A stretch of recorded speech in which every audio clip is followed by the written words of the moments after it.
What's going on, y'all? So listen. What's going on, y'all? So we are back again for another episode. Oh, Jesus Christ. Y'all, I'm so tired. I am so tired for the simple fact that, I had a meeting to go to today and it was early. It was an early ass 3 hour meeting, baby. It was draining my spirit. And I came home and I didn't take a nap or whatever. Girl, whatever. So I'm just gonna make do what do. This episode of Black Ink Crew really wasn't much. It was a cute episode. I did like what was going on for the most part. Basically, what wound up happening, the first issue that I had was the fact that when the episode started off, Walt was knocked out on that couch that everybody put their ass on, and I mean not just them in the shop, but the strangers that come in, all that stuff. Like your face is all up in it. I don't care if your hands was shielding, baby. Your face was in the crouch, in the cracks and everything. And I was just like, boy, please go wash your face. It was making me itch. It was making me itch, okay? I did like the fact that him and Jessica, they're still together. They're trying to work on their relationship. She's introducing her son to him, and they made up this little, trying to prank him to make it seem like, he was going to give him a hard time of dating his mother and, not going to give his blessings. And then they did the little basketball thing. I love shit like that, okay? Especially seeing black men with their kids and then black men being mentors to other black boys and teens and stuff like that. That is beautiful to me. So I like that scene. That was real nice. And of course the boy, her son was in on it and approved of him and gave his blessings and stuff like that. So that was really nice. Back at the shop, people was concerned about whether or not Caesar was going to do the black ink in Brooklyn. And of course he was. After he went to go talk to Corey's mom, that's what wound up happening. Donna in her feelings because of the fact that this whole thing didn't work. Sky, you gave me the wrong advice. Sky said, bitch, I don't give out wrong advice. Now, either it was you did it the wrong way or I just didn't know what I was talking about. I said, baby, you didn't know what you was talking about, okay? She did what you told her to do plus some other stuff and it just didn't work, all right? Later on, when Donna and Bay was in the store, I'm so glad that Bay said, you need to let this boy come to you and do this thing on his own time. You cannot force this whole thing. Like, there are really people out here, and I know this is for a storyline and it's scripted or whatever, but there are really people out here, women, okay? There are really women out here who feel the same way that Donna feels, okay? And who would try to do some stuff like that. And that's just the equivalent to trying to trap a nigga with a baby, if you ask me, okay? You trying to trap him into marriage. It's not gonna work, all right? Don't do that. If he not ready for it and he hasn't come to you, he's not ready for it. And if you are and you're ready to get married and you need to go ahead, and I know it's time that's been invested and that's why people don't want to let go of certain relationships or whatever when they should. It's because they invested so much time, but y'all only been together for a year, okay? You 27 years old, you still got a whole lot of life to live. You're not mature enough. You have not met your maturity rate yet, okay? You're not at the maturity level that you need to become a wife at this point. You know what I'm saying? You got to get through your humps and stuff. He has to get through his humps and stuff. You have to factor in the fact that he has a child too that he has to take care of. So a wedding is not a priority and proposing to you is not a priority at this point, okay? This man probably still trying to figure out how to pay his bills and stuff since he really not tattooing because his back is not 100%. It's a little bit better than before, but it's not 100%. You know what I'm saying? So let him worry about that and get that stress off of him before he, you worrying about this whole thing with the wedding and all that stuff that ain't, girl, ain't nobody sweating that. Moving on from that, Caesar had rented out a house in Brooklyn because, once he said that they're going to go ahead and do the opening in Brooklyn, it's 6 days away. They still got a lot of construction to do, so it's all hands on deck. They closed down 113. Everybody came down to the house in Brooklyn. I did like the fact that people pitched in for what we know or what it was inferred, because all we saw was Kitty up in the shop trying to lift a box. That's it. That's the only manual label we seen somebody do on this episode with the shop, okay? Ted was MIA for a minute, like 2 weeks or so, and he pops up in the shop, the new shop in Brooklyn. And at first, when Puma came in there and was like, yo, what's up? And he was like, what's up? I was about to say, Ted, you being a straight bitch. You being a pussy. You just getting on my nerves. But then, before I could let that, I'm glad I didn't say that, because he had a legitimate reason what was going on. But at the same time, I feel as though you can still pick up the phone and send a simple text, even if you don't want to get on the phone and just talk and just say, listen, I know things is a little crazy right now, so I might be a little MIA. I explain to you when I get the time, but just know that I'm okay and I'm good. You know what I'm saying? Let people know what's up. I hate when people go MIA and you be stressing out like, oh my God, what's going on? What's going on?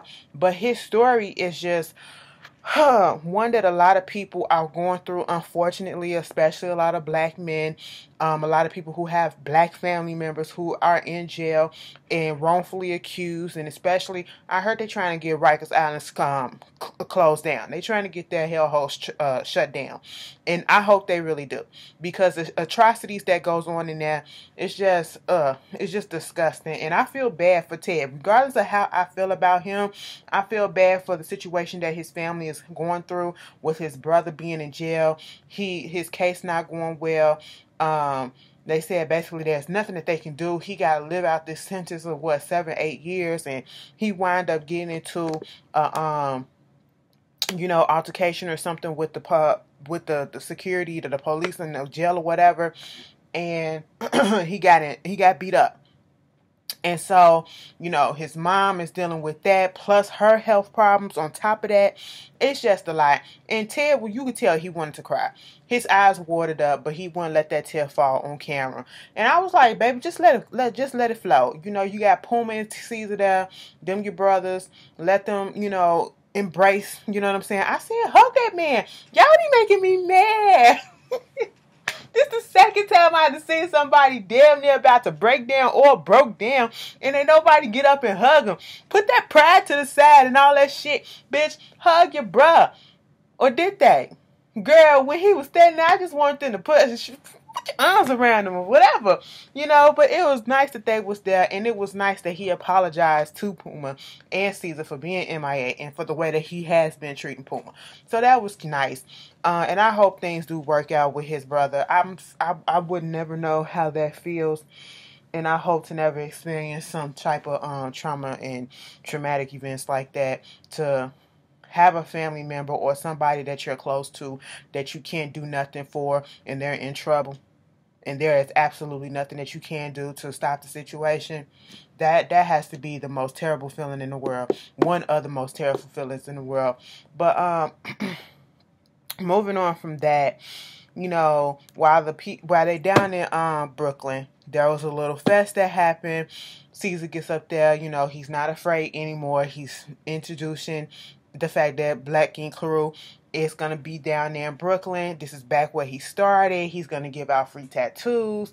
The next day, it's the party Juve. Okay, it's celebrating all the Caribbean culture. Listen, heritage and everything. I have always wanted to go. Okay, baby, I want to go to Carnival. I want to go to this. They tried to, I know shit happens, but I'm not scared. Okay, I'm not scared. You know what I'm saying? I want to see some asses shake. I want to celebrate cultures and stuff like that. I want to learn or whatever. I want to intermingle and all that stuff. You know what I'm saying? I want to see the colors and be with the people or whatever. Niggas act ignorant every day. I'm from Chicago. We see it all the time, so I'm immune to the shit, okay? So, hey, you ain't finna scare me off. I'll be up in New York one day. You know what I'm saying? Probably soon. You just never know. But, Mike, he was a little anxiety ridden today in this episode. He has anxiety real bad being in these places, and then knowing about what's happening, and the drama that happens at this little parade or whatever, this party. It's an all-day block party or whatever before the parade. And he was dealing with that. Then the fact that he got a call from his roommate saying that the paternity DNA test was back, the results and all that stuff was back. They made me so mad. I did like the fact that Sky was there. Sky was there for two reasons, okay? Sky was there because she cared, and Sky was there because she was nosy. That's me. I'm just going to put that out there. Bitch, I want to know the results too. You done told everybody shit I want to know now. I'm invested, okay? My nosy ass want to know, you know? But it was good that he did have somebody there to look at the results with him. And when he did come to find out, he's not the boy daddy. And I appreciate Mike being able to show his emotions the way that he does. You know, instead of getting on this camera and fronting about, yeah, that ain't my son, that's good, I can get out here and live my life and all that stuff, he showed pure emotion that, you know, he felt some type of way. Like, he's a part of him kind of wanted to be the boy father, or thought of life of if he was a dad and stuff like that. And he even felt compassion for old girl, you know, how she's gonna feel and all this stuff. And I said, Mike, you are a good guy. And any girl or guy who get with you will be lucky to have your ass, okay? You know, and they was just making me mad how long they was trying to make it out, drawn out. I said, boy, if you don't pop that envelope and pull that paper out, what is going on? You need a drum roll? Okay, stop playing, you know, for dramatic effects. But it was a nice scene. And, you know, Mike, I hope he get it together a little bit. They was out there at the little party, and he had a little panic attack, you know, scared everybody when Caesar threw that damn water. That shit made me laugh for some reason. He was like, that's what they supposed to do when they faint. He didn't faint. He had a panic attack, okay? Give him the water to drink. Don't throw it on him. But he probably was hot. So, you know, maybe it did work. You know, because they've been drinking all night. Then you get this environment, you know, heavy partying and all this stuff. And, you know, everything's coming together. Stressed and all that. You know, hey, it is what it is. Quandi was concerned about the party. Puma wasn't. Because, baby, listen, Puma was out there. Puma was up at 5. Puma would have got his ass beat. Puma, you said you're not a fucking... Paul, you're not a morning person? You're not a morning person, but you got up at 5:30 in the morning waking everybody up. You would have got fucked up, okay? That's what it is. Do not wake me up before... If I ain't got to be nowhere... Okay, don't wake me up before 9 o'clock. Please don't wake me up before 9 o'clock. Okay, don't do it. Let me sleep. Okay, I'm trying to get all the sleep that I can. You know what I'm saying? And you know, they went out there, did what they had to do, had a good time. They did have a little scare, but it was just little kids doing some stupid shit. But other than that, they had a good time. They dressed up in their Juve carnival wear and island wear. It was so beautiful. I love that shit. Oh. I know some of y'all in my comments like, yeah, that's my people. I was like, yes, okay, Caribbean. All right, you know, y'all gonna have to show me around. Okay, show me around and show out. Okay, show out. Be like, bitch, I'm gonna turn it out on you, bitch. Okay, and I'll be like, I'm waiting. Okay, like, get me fucked up and learn. Let me learn too. You know what I'm saying? You can learn and you can have a good time at the same time. That's what I feel like when you experience stuff like that. You know what I'm saying? Culture, enrichment. Black people are so beautiful. You know what I'm saying? All type of black people are just beautiful, bitch. Okay? But anyway, moving on from that.